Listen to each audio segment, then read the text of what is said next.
Guys, story time naman ta. Sa una, dito sa amon, may isa dito ka cruise ship. Ang nakasakay sa cruise ship, mga big time nga tao, Are, Reyna, Prinsesa. May nakasakay dito, isa ka buktot. Sus nagay nga to na sila sa laut, guys. Nahulog ang prinsesa. May paghulog sa prinsesa, siyempre damo bagay sa dalom, singgit ang Are. Kung sino makaluwas sa ako na prinsesa, katunga sa akong manggad, ihatag ko siya. Ipakasal ko siya ang akon nga prinsesa. Singgit ang Are, damo bagay si.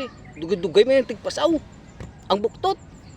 Nagay nga ato ng buktot sa prinsesa, bayong bagis nagpalagyo, nahadlok sa buktot. Biguro sang bagis to yang buktot sa kwan ng butite. Ay wala na palapit ang bagis na hadlok. Nagay nga ato ng buktot ang prinsesa sa babaw sang barko, sang cruise ship, nga ginasakyan nila.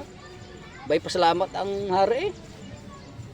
Sila nga sa buktot, buktot, kay ikaw nakaluwas sa akon nga prinsesa, ang katunga sa akong manggad, yata ko simo, kag ipakasal ta kamo duwa. Bay parang akig ang buktot, nagsabat, mal nare, hindi ko kinahanglan imo kwarta, hindi ko kinahanglan imo nga prinsesa, isa lang pa ngayon ko si imo. Ay ang basa mal nare, ano inabuktot kaya tag ko, pangitaalang ko sino nagtiklod sa akon, amulan ang gusto ko mabalan. Tika pa naman guys, itiklod sa barko. Hindi kaya maaakig. Gagawin buktot nga to eh. So yan lang guys ha. Paki-follow, share and like din guys sa aking mga video guys. Salamat.